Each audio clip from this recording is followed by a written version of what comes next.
Hello les petits pirates, j'espère que vous allez bien. Nous quittons East Blue pour rejoindre la belle, la grandiose Water 7 ainsi que la compagnie Galela.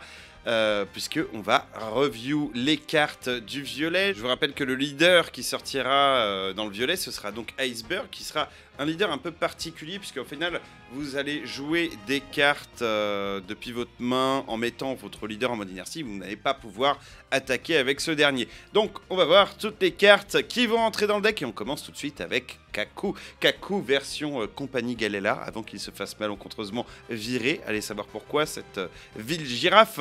Coup de 5, attribut slash puissance de 6000, valeur de contre 2 plus 1000. Au niveau des stats, on est bon, rien à dire sur la carte. Elle est de type Water 7 et compagnie Galela. Quand cette carte attaque donne -1, ce personnage gagne Banish durant le combat. Donc très bonne carte, honnêtement très bonne carte, une carte avec voilà 6000 pour 5 Banish avec plus 1000 de valeur de contre, pas négligeable du tout. Je l'aime beaucoup, sachant que ouais, c'est une carte qu'on va pouvoir jouer donc avec la capacité passive du leader et donc la mettre en place assez rapidement. Je la trouve vraiment très bonne, en tout cas dans cet archétype, hein, dans ce deck. Enfin un nouveau deck violet qui va pouvoir remplacer les Kaido, parce que pendant l'OP02, on va pas se cacher, hein, tout le monde continue à jouer Kaido, alors qu'au final, on a joué un petit peu avec le deck Magellan, c'était pas si nul, hein, c'était pas si nul, il avait ses arguments. D'ailleurs, il y a des cartes qui vont arriver bientôt, qui vont, enfin, là, dans cette vidéo, qui vont renforcer un petit peu le deck Magellan. Mais ouais, non, cette carte, je la trouve vraiment très bonne. Voilà, quand elle attaque, vous gagnez Banish, vous n'avez même pas besoin de mettre des dun plus, vous faites du dun moins. Vraiment très bonne carte. Et vous allez voir en plus, ce qui est bien, c'est que le deck a la possibilité de ramper aussi, et ça, on adore. Carte suivante, c'est la plus 2000 du deck Khalifa. Coup de 4, attribut Wisdom, puissance de 4000, valeur de compte de plus 2000. Il fait partie de Water 7 et de la compagnie Galela. Quand elle attaque, donne -1, vous piochez 2 cartes et vous allez fausser une carte de votre main. C'est une excellente carte, vous pourrez la garder dans votre main pour les plus 2000 de counter qu'elle donne. Mais honnêtement, piocher 2 et défausser 1, ça équivaut à piocher 1, sauf que vous choisissez les cartes que vous gardez. Vraiment, je la trouve vraiment très bien. Surtout qu'elle a une puissance de 4000, hein. Ils auraient pu la rendre un petit peu moins forte. Mais parce que l'effet il est juste excellent, vraiment excellent, piocher excellent. Non, j'adore cette carte, Et puis c'est Khalifa, hein, c'est la belle Khalifa, donc voilà. Moi j'aime bien les jolies filles dans les mangas. Carte suivante, en parlant de jolies filles, Kiwi et Mozu, qui cette fois-ci font partie de la Frankie Family. Coup de 2, attribut slash puissance de 4000, ils font partie de Water 7 et donc de la Frankie Family. Et bah c'est une carte sans capacité, hein, pas grand chose à dire. L'artwork est magnifique, je kiffe ces personnages. Carte suivante, ce sera donc Kokoro. Kokoro, coup de 1, attribut Wisdom, puissance de 2000, valeur de contre 2 plus 1000. Elle est de type Merfolk et Water 7. Quand vous la jouez, vous regardez jusqu'à 5 cartes du dessus de votre deck. Vous révélez jusqu'à une carte de type Water 7 autre que Kokoro et vous l'ajoutez à votre main et vous placez le reste en dessous du deck. Dans l'ordre de votre choix, c'est le tuto classique. Voilà, 2000 pour 1, valeur de compte de plus 1000. La carte est excellente, rien à dire. À mettre en x4 dans un deck Iceberg, obligatoirement. Prochaine carte, c'est Zambai. Là, au niveau des stats, ça commence à devenir bizarre. 2000 pour 3, pas de valeur de contre, c'est un petit bloqueur. Attends, je vais tout dire, hein. C'est voilà, attribut slash, Water 7 et Frankie Family, donc c'est un bloqueur. Mais vous allez me dire, mais c'est quoi ces stats pourris? Où est la capacité trigger qui me permet de la jouer sur le terrain? Et ben, en fait, c'est son effet quand joué qui va être intéressant. Quand vous la jouez, vous faites dun x1 et si votre leader est de type Water 7, vous piochez une carte. Excellente carte pour 3, un bloqueur, vous le jouez, vous piochez. Rien à dire dessus, voilà, c'est indispensable. Bah, bien sûr, il faut que votre leader soit de type Water 7, donc le seul qu'on a pour l'instant, c'est Iceberg. On va s'en contenter. Il faut le jouer dans un deck Iceberg. Vous allez me dire, il y a beaucoup de dun -1, vous inquiétez pas, on va arriver à la rampe. On va y arriver. Prochaine carte, ce sera Tillstone. Tillstone, coup de 5. Attribut Strike, puissance de 6000, valeur de compte de plus 1000. Fait partie de Water 7 et de la compagnie Galela. Quand cette carte est KO, si votre leader a le type compagnie Galela, vous ajoutez une carte Don depuis votre deck Don en inertie dans votre zone de coup.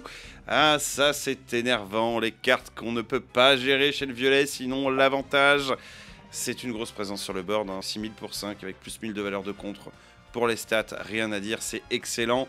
Et en plus de ça, voilà, si votre adversaire la met KO, ce que vous aurez tendance à laisser faire peut-être, hein, vous allez rampe derrière, très utile dans le deck. Carte suivante, Chimney et Gonbei. Coup de 2, attribut Wisdom, puissance de 2000, valeur de contre de plus 1000. Elle est de type animal et Water 7. C'est un petit bloqueur, 2000 pour 2, plus 1000 de valeur de contre dans la main.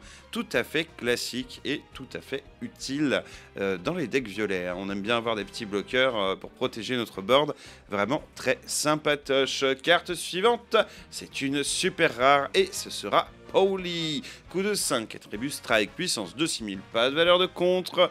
Il est de type Water 7 et compagnie Galela. Quand vous la jouez pour 2, vous ajoutez une carte Don depuis votre deck Don, vous la mettez en mode actif, cette fois-ci pas en inertie, et si vous avez 8 cartes Don ou plus sur votre board, vous mettez KO jusqu'à un personnage adverse avec un coup de 4 ou moins.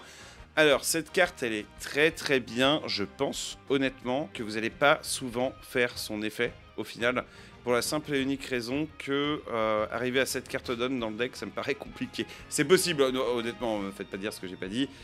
C'est possible, vous allez faire beaucoup de donne-moins, mais vous allez arriver forcément au bout d'un moment à 6, à 7 cartes Don, à 10 cartes Don. Donc voilà, à partir du moment où vous avez 7 cartes Don sur votre terrain, pour 5, vous la jouez. Pour 2, vous rajoutez une carte Don. Donc, ça vous fait 8 cartes Don. Et là, vous gérez un personnage de 4 ou moins sur le board adverse. C'est une très bonne carte. D'autant plus qu'on pourra la jouer avec l'auto du leader. Hein. Donc, si vous êtes à 8 de cartes Don, vous faites Don-1, vous jouez avec l'auto du leader. Et puis, vous rajoutez votre carte. Vous êtes à 8. C'est fantastique. Vous pouvez faire des merveilles pour pas grand chose. Vraiment, j'adore cette carte, j'adore cet archétype d'une manière générale. Je trouve et je pense que ce deck sera excellent. On passe à la carte suivante, c'est Peplilulu. Coup de 5, attribut range, puissance de 5000, valeur de contre de plus 1000. Elle est de type Water 7 et compagnie Galela en général. Ces cartes-là, je ne les ai pas 5000 pour 5. Il faut vraiment qu'il y ait un très bon effet pour me dire ok je vais la jouer. Et vous savez quoi, le leader il a un très bon effet, vous pouvez la jouer juste pour Don-1. Donc Don x1 quand cette carte attaque, si votre leader est de type compagnie Galela, vous ajoutez une carte Don depuis votre deck Don et mettez-la en mode inertie. C'est de la rampe, donc on a toutes les chances de le jouer dans ce magnifique petit deck. Moi je valide. Carte suivante, allez ça y est. Retour à Impel Down, on retourne donc avec les gardes démons, un coup de 4, attribut strike, puissance de 5000, valeur de contre de plus 1000, il est de type Impel Down et de garde démons.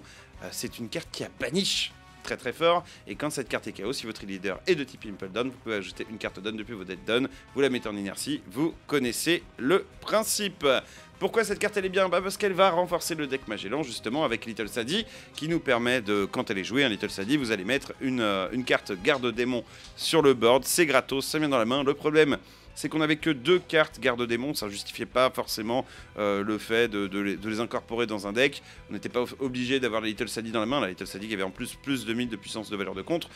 Ici, là, maintenant, on peut avoir envie de jouer cet engine-là, les engines avec les garde-démons, d'autant plus qu'il n'est pas tout seul, Mino Zebra, il est avec Minorino. Minorinoceus, coup de 3, attribut strike, puissance de 5000, pas de valeur de contre, il fait partie de Impel Down et de la garde démon. Quand cette carte est KO, je me fais embêter par mon chien. Quand cette carte est KO, si votre leader est de type Impel Down, vous piochez 2 cartes et vous défaussez une carte de votre main. Cette carte elle n'a pas de valeur de contre, mais son effet, quand KO, il est tout simplement excellent et il met une pression incroyable sur le board adverse. Donc pour le deck Magellan, c'est Validax de chez Validax. On passe à la prochaine carte, on continue un petit peu. Ah, on est toujours chez Impel Down, mais cette fois-ci, on retrouve Luffy qui est en train de lancer son Gear 2. Très belle carte, très belle artwork d'ailleurs. Désolé si vous entendez mon chien, je crois qu'il a faim. Coup de 6, attribut strike, puissance de 7000. Il est de type Water 7 et forcément équipage de chapeau de paille. Quand Quand vous le jouez, donne -1, vous pouvez défausser un personnage avec un coût de 5 de votre main. Vous l'aurez compris, des personnages avec des coups de 5, vous allez en avoir énormément dans cet archétype, hein, dans le deck Iceberg. Donc vous pouvez vous défausser d'un personnage de 5 ou moins, et ce personnage gagne Rush. Ce personnage, hein, c'est pas celui qu'on défausse, hein. C'est Luffy qui gagne Rush pendant la durée du tour. Bah, c'est tout simplement une 7000 ruée pour 6, voilà. Par contre, ouais, on pourra pas tricher avec le leader pour la jouer, celle-ci, parce qu'elle vaut 6, elle ne vaut pas 5. C'est 5 ou moins, il me semble, le leader que... Ah non, je crois que c'est une carte de 5, coup de 5 fixe que le leader, il dit qu'on peut jouer. Donc voilà, va falloir payer plein pot pour la jouer, celle-ci, mais... Vraiment, vraiment excellente. D'autant plus que la ruée, jusqu'à maintenant, dans le violet, ça valait plutôt cher. Là, ça vaut un peu moins cher. Donc on appréciera. Il commence à mettre de la ruée un petit peu partout. Là, on a vu que c'est arrivé dans le bleu. Il commence à remettre des cartes dans le violet. Ces cartes, c'est quasiment des staples, hein. Honnêtement, franchement, je trouve que c'est une très très bonne carte. Celle-ci, elle pourrait être dans d'autres decks dans le futur. Elle n'est pas limitée au type Water 7 ou quoi que ce soit. Donc vraiment... bonne carte, pour moi très bonne carte. On passe maintenant à Roblucci. Roblucci version compagnie Galela. Attention, hein, on n'est pas dans le CP9 hein, pour l'instant. Donc Roblucci, coup de 5, attribut strike, puissance de 6000, valeur de contre de plus 1000. Il est de type du coup Water 7 et compagnie Galela. Quand cette carte attaque, hein, on remarquera un coup de 5, hein, tout ça, quand cette carte attaque, vous mettez en inertie jusqu'à un personnage adverse avec un coup de 5 ou moins. Oui, j'ai pas précisé, il y a un donne -1. Hein, quand cette carte attaque, donne -1. Ouais, bonne carte. Ça permet aussi de gérer pas mal de bloqueurs gênants en fait. Hein, voilà, tous les bloqueurs à 5 qui étaient difficiles à gérer pendant l'OP02, bah ici, cette fois-ci, maintenant, on voit qu'on commence à avoir des accès assez simples pour aller gérer ces petits bloqueurs à 5. Vraiment, je la trouve très bonne, cette carte. Voilà, on se dirige de plus en plus vers une méta big. C'était déjà le cas en OP02, là, ce sera encore plus le cas en OP03. On va avoir envie de jouer des bloqueurs à 6, quoi, maintenant. Vraiment... cette carte, je la trouve très bonne, d'autant plus qu'on pourra la jouer pour très peu de ressources au final. Carte suivante, on arrive aux cartes événements. Et donc, on va commencer avec Gomu Gomu Jet Gatling. Type Water 7, équipage de chapeau de paille. Pour 0, hein, on la joue pour 0. C'est une carte compte, vous pouvez défausser une carte de votre main et jusqu'à un de vos leaders ou personnages gagne plus 3000 de puissance pendant le combat. C'est le Gomu Gomu Rain de l'OP02, mais cette fois-ci en violet. Le Gomu Gomu Rain de l'OP02, je l'adorais, je vais vous dire où est-ce que je la jouais dans un crocodile bicolore bleu-violet. Ben voyons, cette carte on peut la mettre dans quoi? On peut la mettre dans un crocodile bicolore bleu-violet. Ça nous fait des événements à 0 qui nous permettent juste en fait, on n'est pas obligé de défausser la carte de notre main, on peut la jouer tout simplement. On n'aura pas de défense, certes, mais on va piocher des cartes dans le deck crocodile et rien que pour ça, elle est excellente de chez excellente.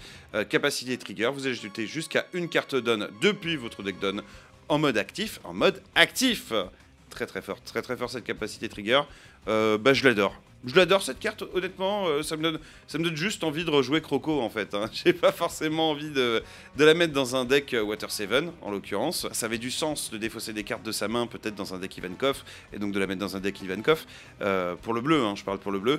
Mais ici, défausser des cartes dans un deck Bud, je sais pas, ça va être bien. Alors ceci dit, on gagne une carte en mode actif quand même, donc pour se défendre. Ça peut être pas mal, ça peut être utile. Mais ouais, voilà, quand je vois cette carte-là, je pense à Croco instantanément. On passe à la carte suivante. Ah, Holodismantrus Rush. Je ne sais pas si je le dis bien.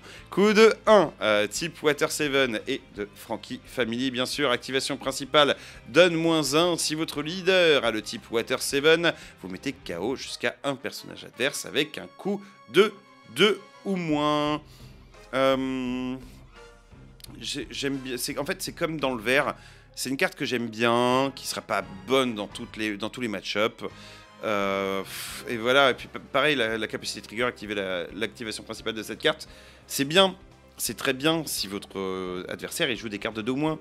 Si votre adversaire il joue pas des cartes de 2 ou moins, qui joue un deck big un petit peu plus lent, axé sur des cartes à 5, à 6, etc.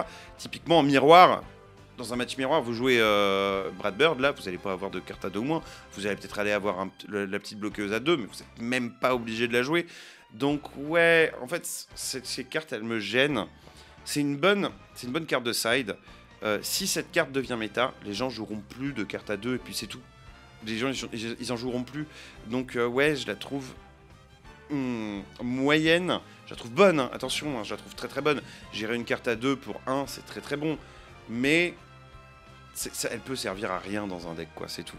Donc voilà, c'est bon. Après, si forcément vous allez jouer des cartes comme ça, vous allez pouvoir vous défausser de cartes dans votre main qui vous servent à rien. Donc ok, certes, vous avez besoin de cibles, mais jouer une carte comme ça ne justifie pas de jouer une carte comme ça qui peut juste servir à rien. Et jouer une carte comme ça ne justifie pas non plus de jouer une carte comme ça qui peut servir à rien. Bref, vous avez compris, moi je préfère avoir de la pure value dans ma main. Et ouais, pour l'instant, si on peut pas side, cette carte ne sert strictement à rien. Prochaine carte, par contre celle-ci, je la trouve déjà vachement plus sympa. Pardon. C'est Top Knot coup de 2. Elle fait partie de Water 7 et de la compagnie Galela. Et cette fois-ci, activation principale donne -2. Tiens, je vois que c'est pas écrit dans la traduction ici, mais c'est écrit ici en japonais. Apprenez à lire le japonais, hein, au bout d'un moment. Vous placez jusqu'à un personnage adverse avec un coût de 4 ou moins en dessous du deck du propriétaire. Et capacité trigger, vous activez la capacité activation principale de cette carte. Attention, je vais changer ça, je vais mettre le donne -2. Hop là, c'est fait. Bah oui, parce que j'avais corrigé, j'avais corrigé en amont, j'avais oublié d'actualiser la page. Donc, qu'est-ce que je pense de cette carte? Elle est incroyable. Cette carte, elle est juste incroyable. Que ce soit en capacité trigger ou que ce soit pour 2, en fait. Mettre un personnage à 4 ou moins en dessous du deck de son propriétaire. Pour 2, certes, donne -2 derrière, mais vous avez vu, le deck il rampe à balle. Le deck il rampe à balle, et encore, c'est pas fini. Vous avez pas tout vu, il y a encore une carte après. Mais ouais, cette carte, je la trouve juste excellente. Pour 2, gérer une carte à 4, c'est trop fort. Trop fort. Et bah, la carte suivante, le terrain. Le terrain de la Galela Company qui s'appelle ni plus ni moins la Galela Company. Coup de 3, elle est de type Water 7 et compagnie Galela, forcément. Et activation principale, vous pouvez mettre ce terrain en inertie. Si votre leader est Iceberg, vous ajoutez une carte Dawn depuis votre deck Dawn et vous la mettez en mode inertie dans votre zone de coup. Vous l'avez compris, c'est le Onigashima dédié au leader Iceberg. Voilà, il y a un Onigashima dans le deck, voilà, donc là du coup ça peut vous donner, comment dire, envie d'avoir des cartes à défausser et des cartes qui vous font défausser, parce que si vous avez 3 terrains dans les mains, en gros vous avez une main morte, bien sûr, faut faire très attention à ça, mais voilà, vous avez le terrain qui rampe. Que demande le peuple? Franchement, que demande le peuple? Ce deck, je vous le dis, hein, ce deck, il va être excellent. Là où on avait un deck plutôt axé contrôle, un petit peu late, avec un gros finish, une combo finish sur comment dire, j'ai envie de dire Onigashima, non, sur Kaido, voilà, merci. Ici, cette fois-ci, bah, on va avoir un deck plutôt mid. On va jouer que beaucoup de cartes à 5, hein, beaucoup de cartes avec des valeurs moyennes, mais cette fois-ci, avec toujours cette mécanique de rampe et donc avec un leader qui nous fait sortir un petit peu du pays des Wa. Et là, franchement, rien que pour ça, j'adore. Rien que pour ça, j'adore. Je le valide et je le triple valide ce deck. Et voilà, du coup, on va s'arrêter là-dessus. J'espère que cette vidéo vous a plu et vous a donné envie de jouer ce deck, parce que il faut de la variété dans le jeu. Il faut des gens qui ont envie de jouer le bleu, il faut des gens qui ont envie de jouer le violet, il faut des gens qui ont envie de jouer le vert, le jaune, le rouge. Tout est bon à prendre ce deck-là. Je suis sûr et certain que si vous y mettez du cœur et les formes, il peut être super méta. Sur ce, des petits j'aime juste en dessous, des petits commentaires pour me donner votre avis. N'oubliez pas de vous abonner si ce n'est pas déjà fait. En attendant, je vous fais des petits bisous et je vous dis à très vite pour une prochaine vidéo. Ciao!